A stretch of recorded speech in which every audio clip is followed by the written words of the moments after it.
And today I'm going to show you how to upgrade memory in the Apple Mac Mini from early 2009. This procedure should apply also to other Mac Mini of similar design. So the Mac Mini from early 2009 supports memory up to 8 gigabyte, and the type of memory that it uses is DDR3 1066 megahertz, which is also known as, I believe, PC 8500. And it would be best to use this kind of memory. Some of the faster memory would work, but it's not guaranteed. I already tried several types of memory, and some of them didn't work, some of them worked. The 2 gigabyte DDR3 memory that I tried at a higher speed, 1333 megahertz, worked, but the 4 gigabyte version didn't. So I found it's most compatible to use something that that's like closest to the original specification, which is now what I have here, the 4 gigabyte DDR3 1066 megahertz SODIMM from Crucial. And you can see here it's Mac compatible. It doesn't have to say it's Mac compatible, but it has to be unbuffered, and the clock cycle has to be compatible with the system. And you don't really know until you try it, because certain memory that seem to be compatible on paper turn out not to be compatible. Anyway, so here's the memory and here's the computer. I need some kind of very flat and thin tool to open the case. So I have to flip it open here, and this has already been opened before. I upgraded to a SSD hard drive earlier, so now I'm just going to show you the procedure of opening the case. There are several clips on each side of the case, lining up on both sides of the case, holding this aluminum cover in place. And it's just a matter of trying to put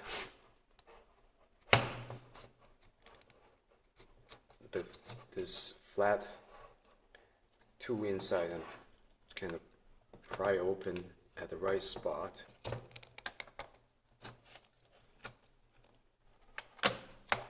So here,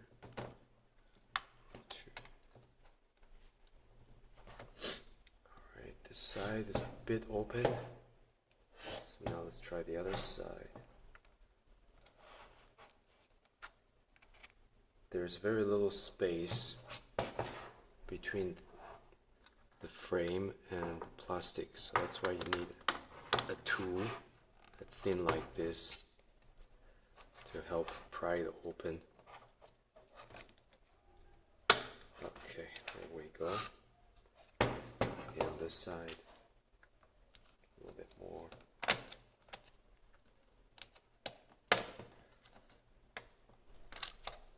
Okay, so that should do it. Okay, now we just have to remove the cover.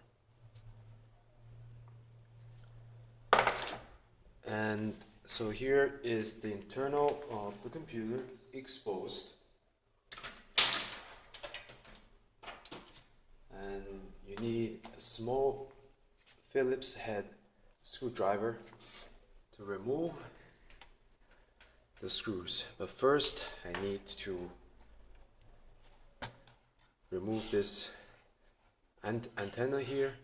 There are two clips holding it in place, so look at these two plastic clips. Just press them gently and they should pop out. Okay, now I can work on this. The first screw is here, then the other screw here,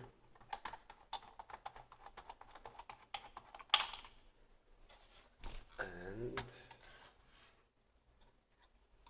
another one here,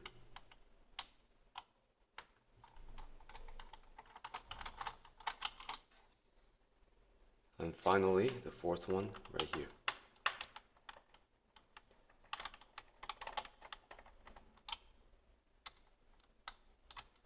And you can detach the ribbon cable connecting to this PCB that controls all these connectors here. So just detach it and then lift the whole unit, and then you just put it aside, and you can see the two memory slots are now exposed.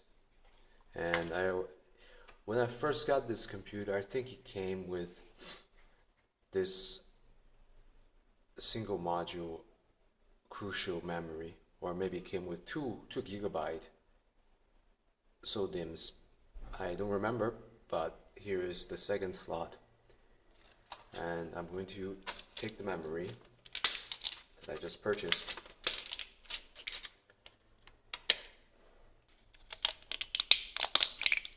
and take the memory by the edge, never by the chips, to avoid static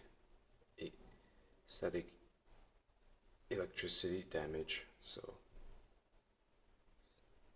always take it by the edge, insert it at an angle, like about a 30-degree angle.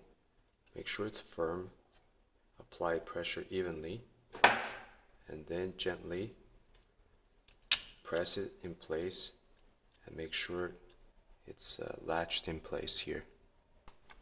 So now I'm going to put back this component that I just removed.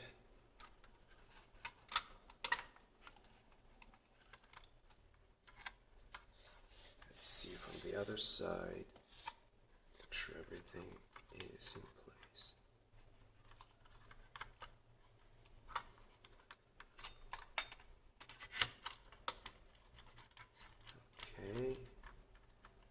Okay, good. So now make sure this is in place and align this with the screws.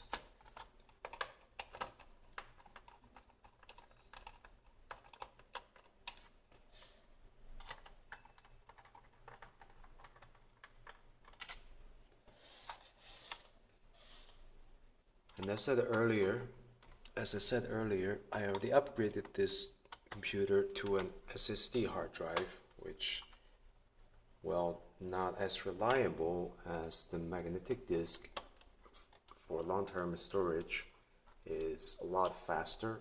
So even though it's an older computer from 2009 with just 4 GB of memory, it's more than sufficient for most